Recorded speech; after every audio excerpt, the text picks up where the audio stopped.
Today will be the last lecture on photodetectors, and in this I intend to cover avalanche photodiodes.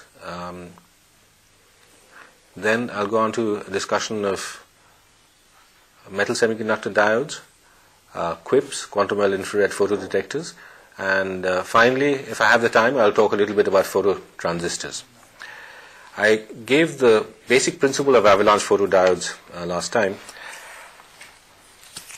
I just want to make a few comments about a couple of distinct types of avalanche photodiodes. For example, there is a type called separate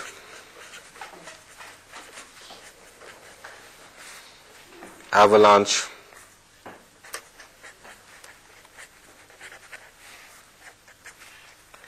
gain multiplication, which is known as SAG-M for short. This is a very interesting avalanche photodiode which makes the best of two materials. It's based on heterojunctions, and the structure is quite simple. It has a P plus indium phosphide layer, an N indium phosphide, N in gas, and a N plus INP. And the light is typically coming in through. This is a narrow region. So what are the function of the different materials? This is just providing a N contact, N plus and P plus. Okay, just and you can have the applied voltage here. Positive, reverse bias. This is the absorbing layer.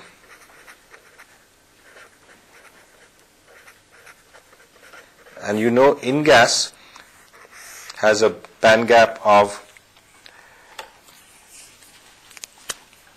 0.75 eV, so it can detect 1.55 micron radiation. And as the name suggests, separate avalanche gain multiplication means that the avalanche multiplication takes place in this region. Okay. So this is the avalanche region. So we are separating the absorbing region from the avalanching region. Why? Because indium phosphide has a band gap of 1.34 eV. It's a binary semiconductor. You can make a good PN junctions with high reverse bias voltage, high breakdown, low dark current. Whereas if you want to make a PN junction in gas, what will happen is that it's a low band gap material. It will be a leaky device. You have soft breakdown. So the absorption is being done in this in gas. So this, if you look at the heterostructure diagram, we know this is a very common structure.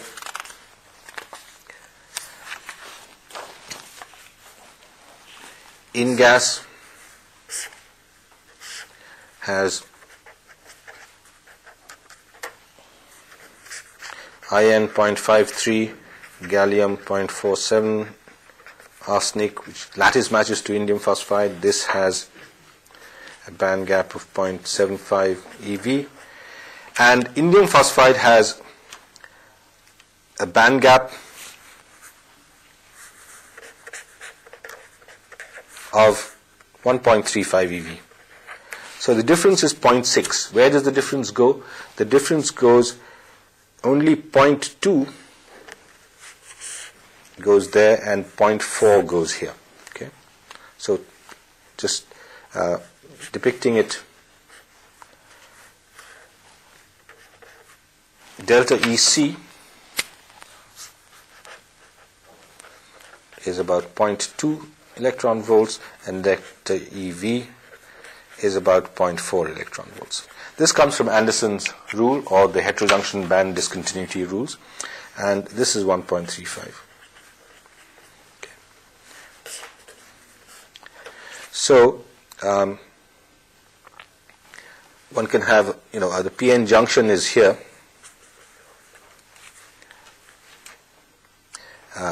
The absorption, the light absorption, creates electron hole pairs there, and these carriers drift into the higher band gap region, okay, and the multiplication occurs in the indium phosphide. So that's why it's called a separate avalanche gain multiplication region, SAG-M device, and it's a very common device. This idea is okay. Perhaps one can do a little more with this. One can say, look at the electric field. Okay. Suppose one draws the electric field, and the electric field will be a maximum here. So let's draw the electric field profile.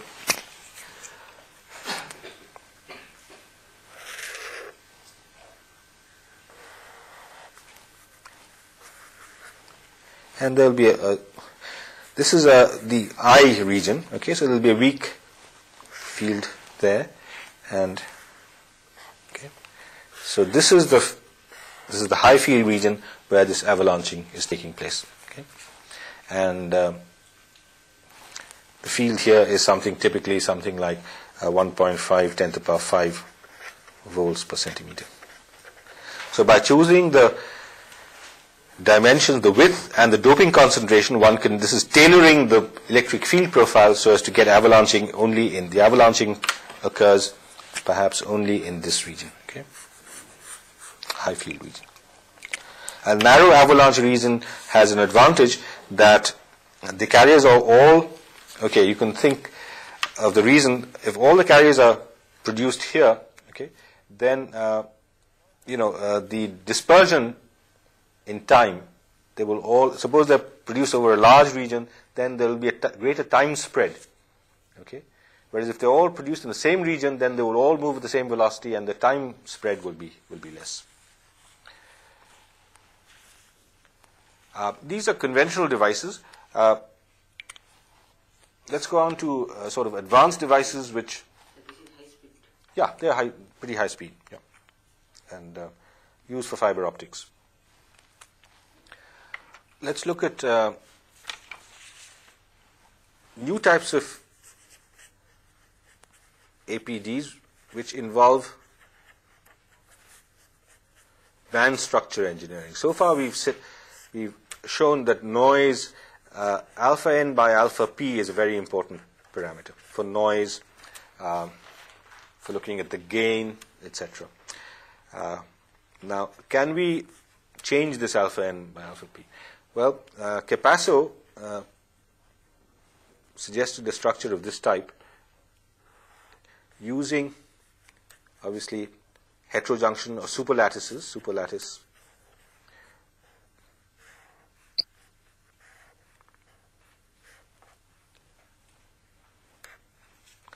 Suppose this is the conduction band, okay, and these are the heterojunctions. And suppose you can make a material in which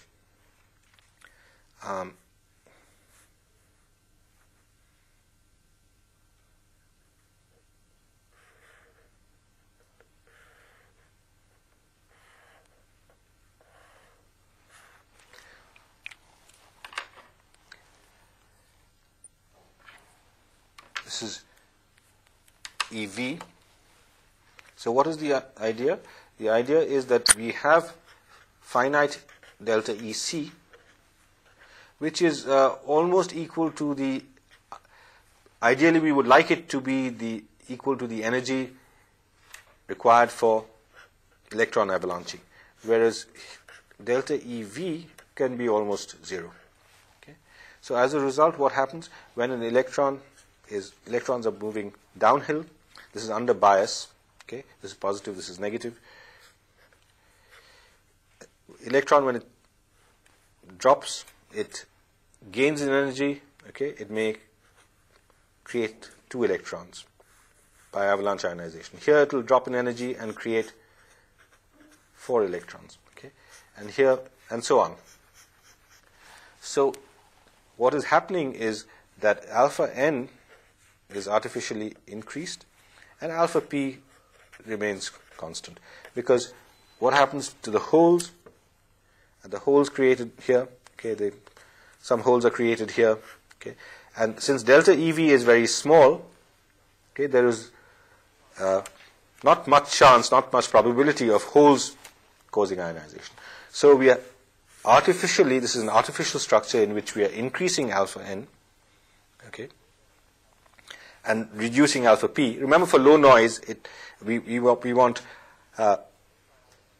alpha p by alpha n should be small. Okay, alpha n by alpha p should be small. K should be small. Okay. So here we are artificially enhancing alpha n. Not only is this enhancing alpha n, we are also making sure that this avalanche ionization takes place in this region, okay, in these regions. So we are spatially localizing. So the randomness in space is being reduced because the probability of avalanche multiplication here in these specific regions are increased. So this is acting like a solid state photomultiplier.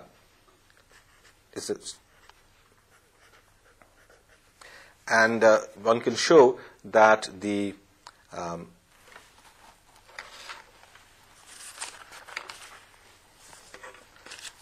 noise is pretty small. In this case, one can show that this is called a staircase APD, and one can show that the noise is given by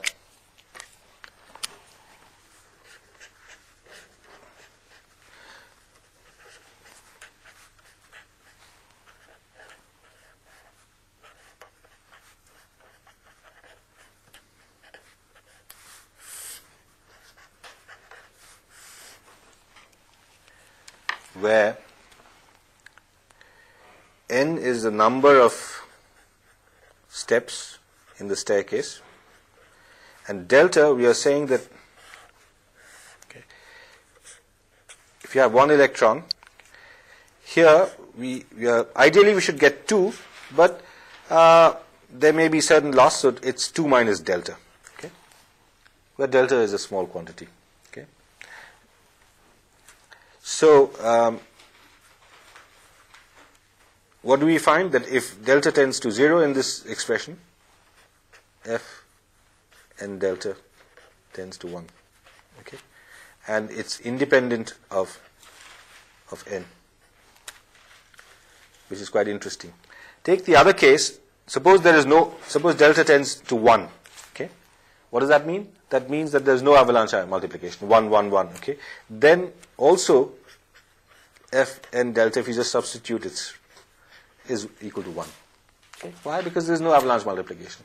So if you plot this f, as I've done, as a function of the multiplication per stage, okay, which is say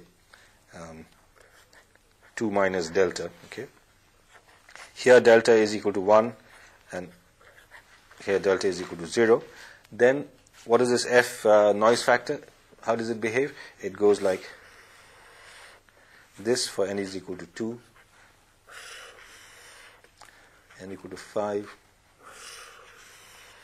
n is equal to 8. Okay, so if delta is something in between, then noise is large. But if delta is very small, we are operating somewhere here.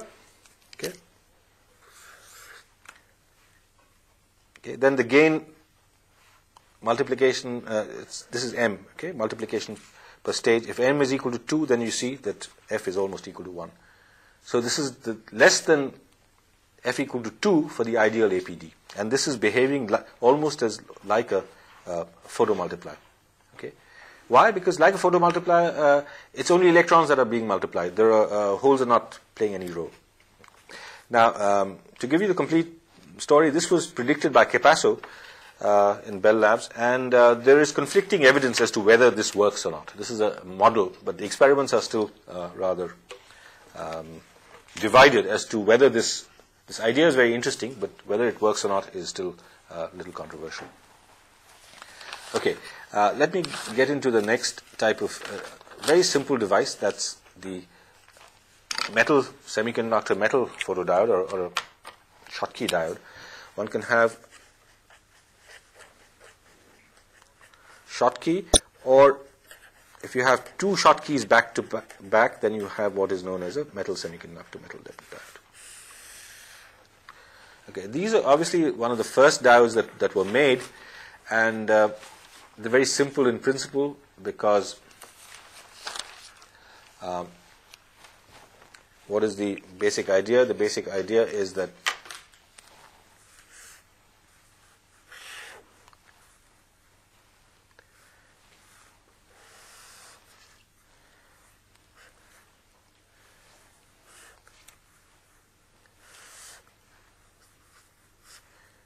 if an N-type semiconductor, this is a metal.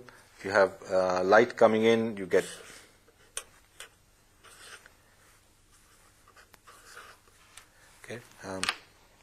the metal has to be very thin, obviously.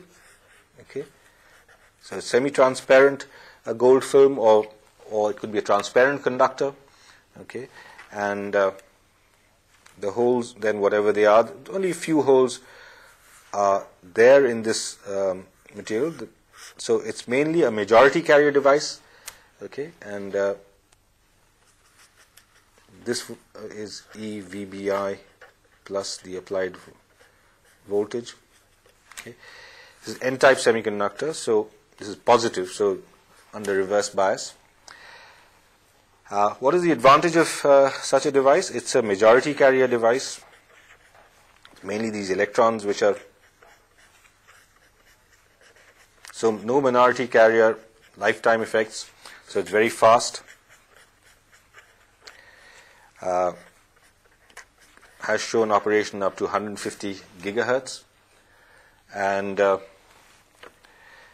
reason for high speed is not only because it's majority carriers, but very low capacitance.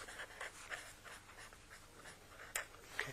There's only this depletion layer capacitance. Okay. A PN junction has capacitance on both sides. There's only this depletion layer capacitance, which is extremely small. So a typical device looks something like this. You can have a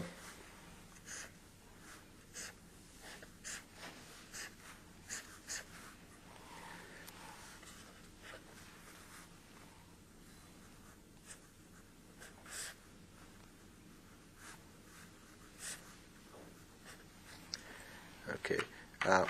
This is the metal.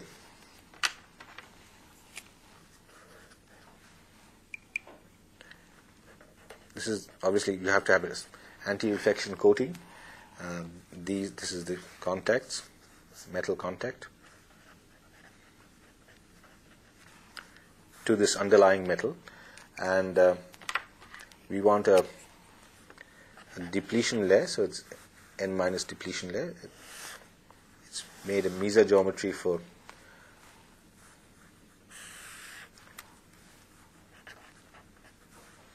typically 10 to the power 15 per centimeter cubed, and we can make this on a semi-insulating substrate. Okay, you can have one contact there and one contact, say perhaps from here. And notice that this is protected. We can have a sort of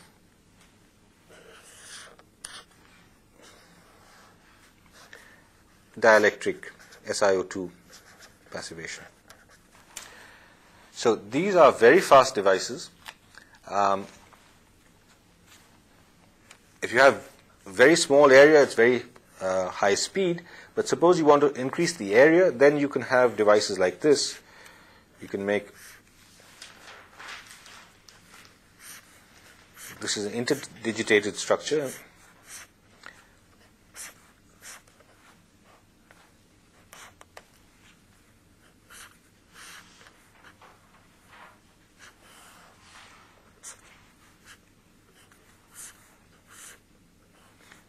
These are the Schottky metal fingers.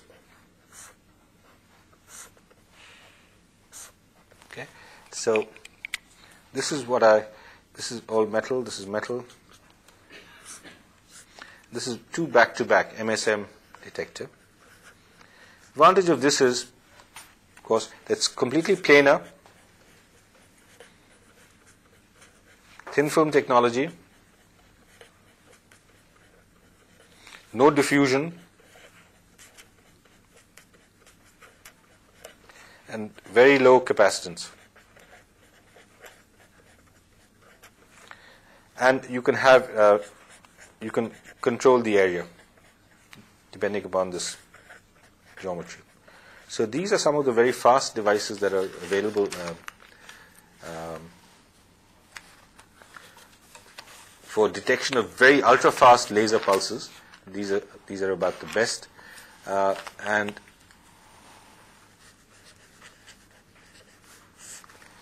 since it's Schottky barriers, the current is just given by the usual Schottky relation AN star T squared e to the power minus Q phi Bn by KT plus AP, if the holes are involved, APT squared e to the power minus Q phi BP over KT, okay, if it's on a p-type.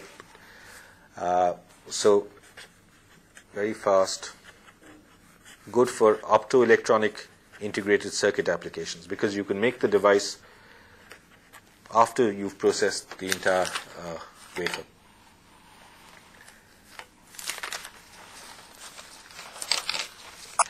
These metal fingers, they have, I've said the capacitance is low. Why? Because it is these are all on the surface. Okay, so there is the inter-electrode capacitance, and the inter-electrode capacitance is just there's a relation for that. Okay, the capacitance C is equal to C0 into L, where L is the length of the fingers.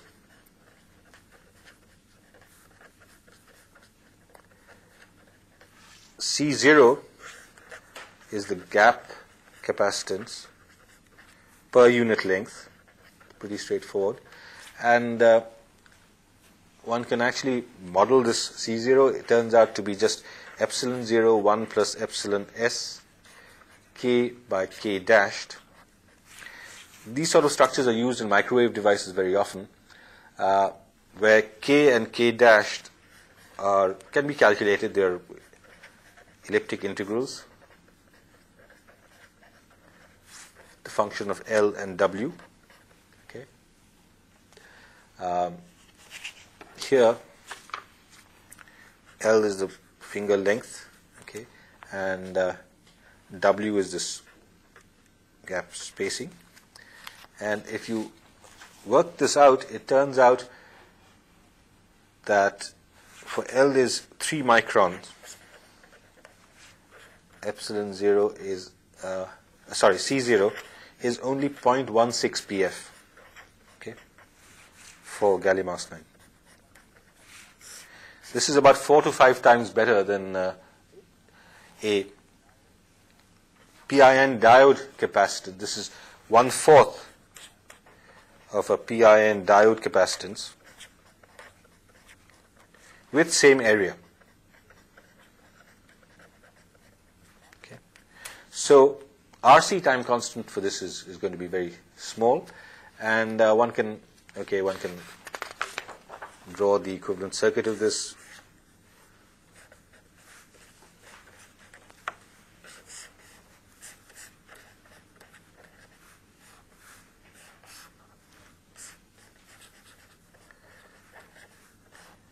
This is the capacitance and resistance of the device. There is inevitably some series resistance, some inductance of the contacts. This is parasitic capacitance, CP, Okay, and there will be a load resistance RL. Okay.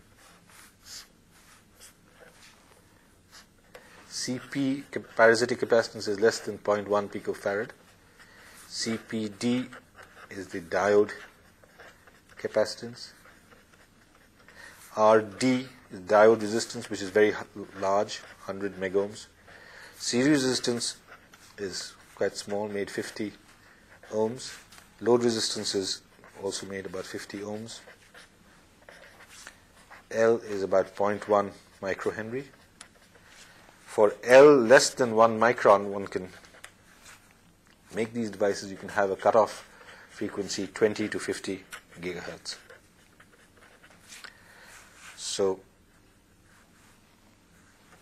advantages is a low dark current and very high bandwidth. So MSM photodetectors are the fastest. If you want to detect very fast laser pulses, this is the way to go about it.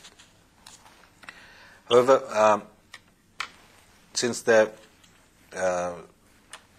speed is very high, their detectivity is not as high as, say, for PIN diodes, etc. Okay. Now let me go over into the latest type of photodetectors, which are QUIPs, quantum well infrared photodetectors, and these really depend upon the fabrication of structures such as quantum wells.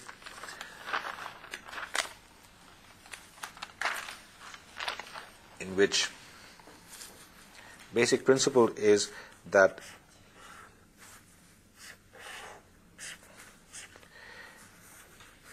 if you have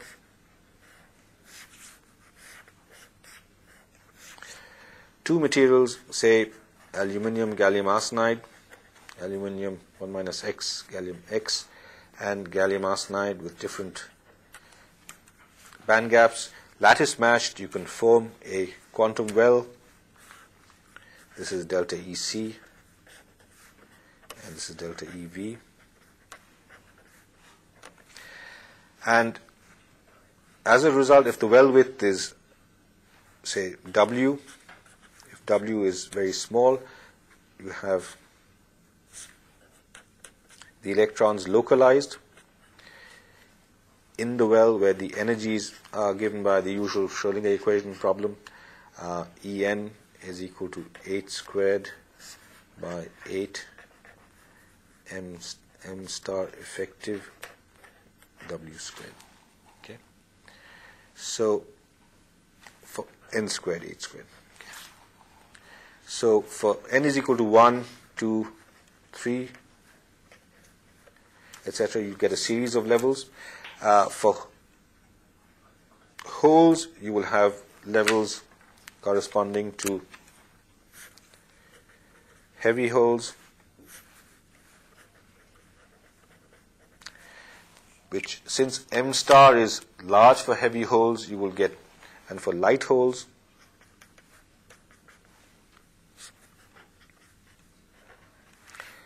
light hole 1, light hole 2, okay, and if you shine light on this, obviously you can get absorption between the valence band and the conduction band, but for infrared detectors, what we use here is the light coming with long wavelength, low energy, so that we are getting absorption. So this quantum well infrared photodetectors depend upon intra-band absorption.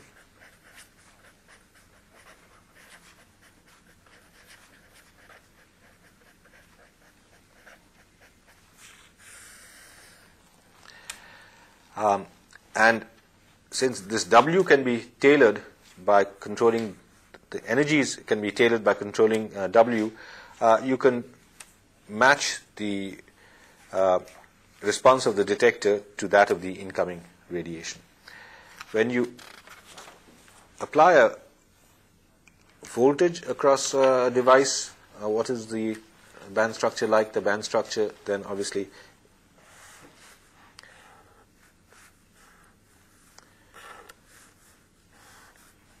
consists of a series of wells.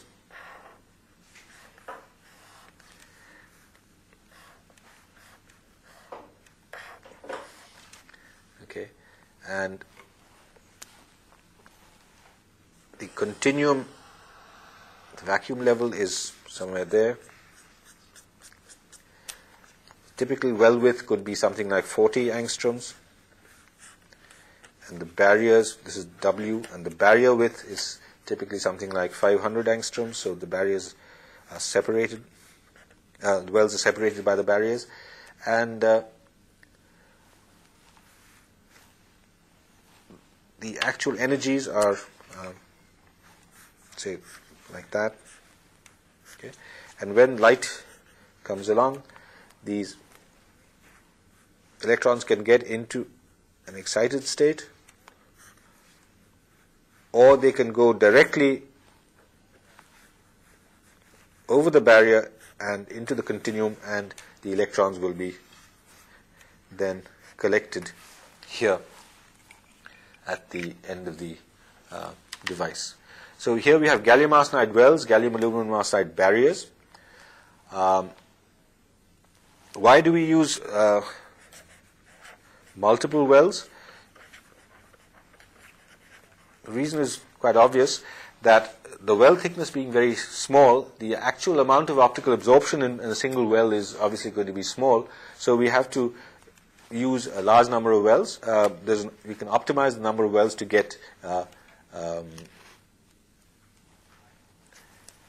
reasonably high detectivity. Okay. Now, these quips are competing with things like mercury cadmium telluride detectors, okay, which work at 77. These also work at 77. So the question is, can you have detectivities of the order of 10 to the power 11?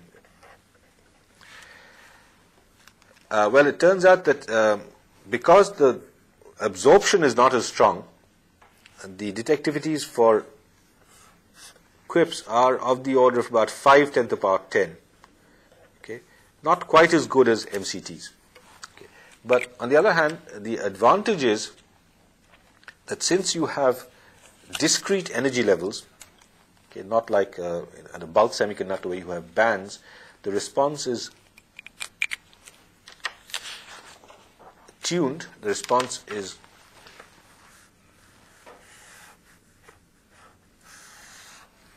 suppose you have normalized response versus wavelength.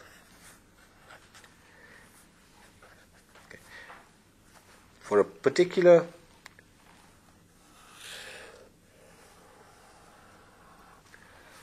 device parameter, you can get a response there, or you can get another response peak there, okay, both at 77K, A and B, both based on gas-all-gas system. And what have we varied between A and B? This is X, 1 minus X. We have, for X is equal to 0.29.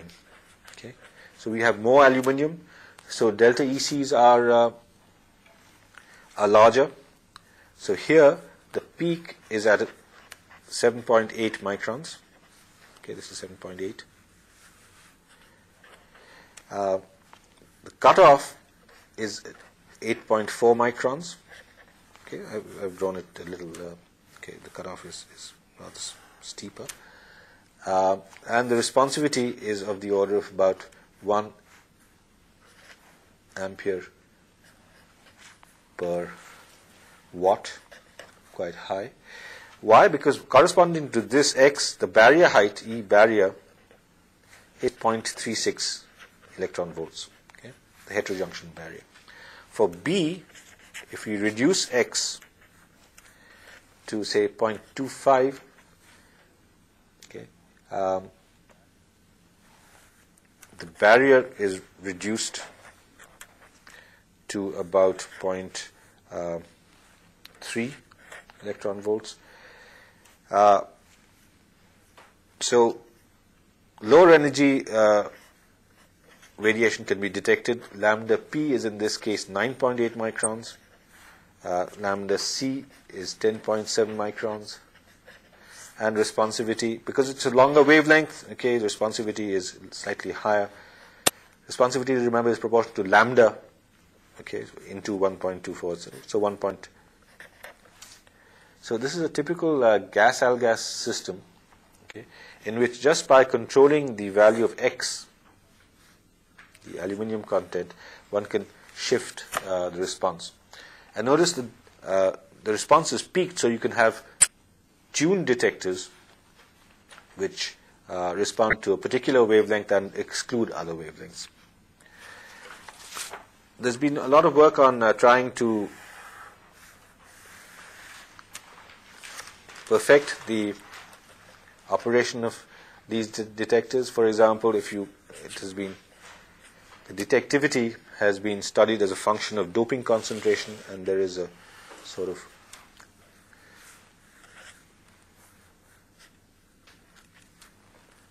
okay, so this is normalized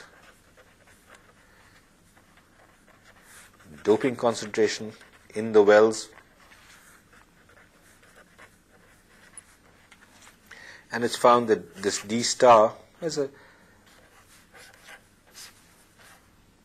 e to the power rho minus 1 to the power half, where rho is Nd over some N0.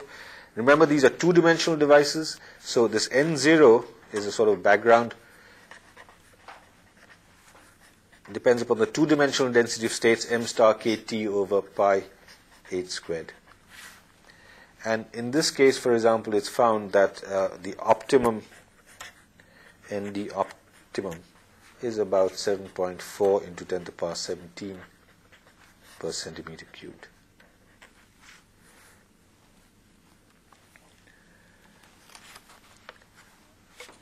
Okay, as far as light detection is concerned, there are, suppose these are layers in quips. There is the question of polarization of the radiation.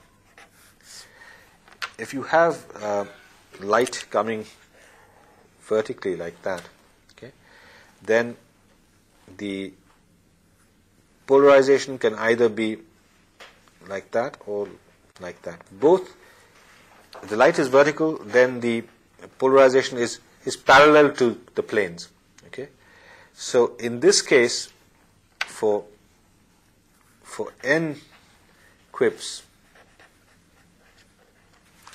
there is selection rules show that there is no coupling. And hence, if you have n-type quantum wells, you have to have the radiation coming at an angle. Okay, so if it comes at an angle, then the components are like that. Okay, and this component has a component perpendicular to the wells. The polarization, this is the E vector. Okay, this is the E vector. This E vector must have a component perpendicular to the wells to couple to the electron wave functions in the quantum well. Why? Because for n quips, why? Because they are S-like wave functions. So one has to have some special techniques for using prisms or mirrors for coupling. But suppose you have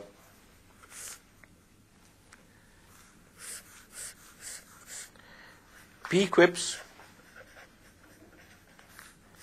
and here you have p-like. Remember, the valence band wave functions are p-like. So you can get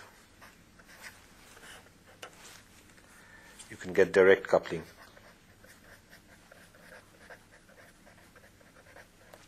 for radiation which is vertically incident.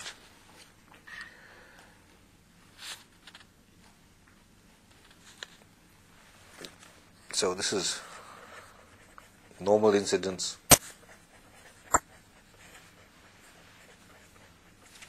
and this is oblique. So in first place, no absorption. No, there's very weak. The selection rules. There's very weak absorption, so you don't get any signal. I won't go into details about quips, but what has been possible now is that one can get an array of quips. Okay. So you could have on one wafer, you can have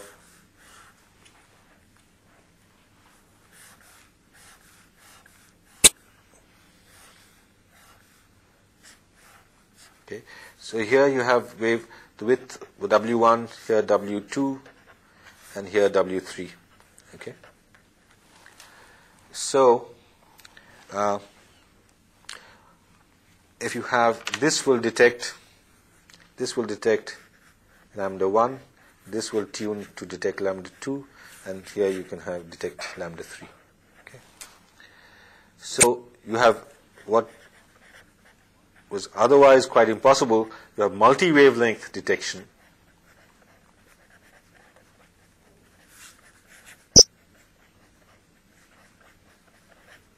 On the same luminous mass and gallium arsenide device, this is obviously, if W1 is large, so this is longer wavelength, okay, this is slightly less, and this is even less. Okay. So you can have things like voltage tunable multi-wavelength detections, which is especially good in the infrared region between, say, 5 to 12 micron region. And W3 is high energy, right? Obviously, if Then sir, at high energy, both three are what? but At high energy, yeah. W1 and W2 both work. No, the point is, okay, the question was, will they all work together? Because if this is higher energy, then all these should respond. When you actually make the device, you can, depending upon it, these are voltage tunable.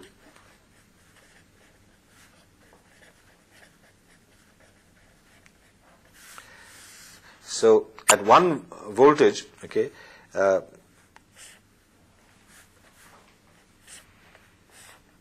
structure will be like this. Okay, the voltage. This is, say, detector. This is 1, 2, 3. Okay, say V is say 5 volts. Okay, at V equal to 10 volts,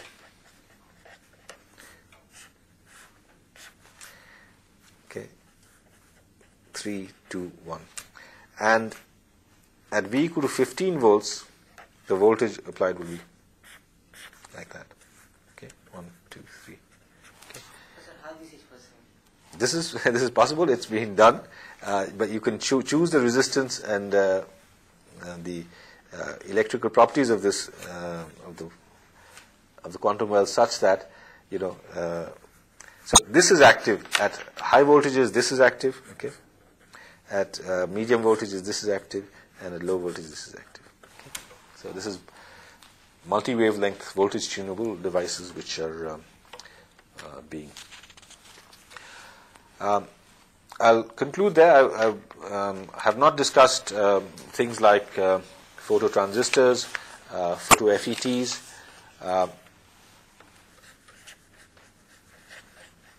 Principle of phototransistor is fairly simple.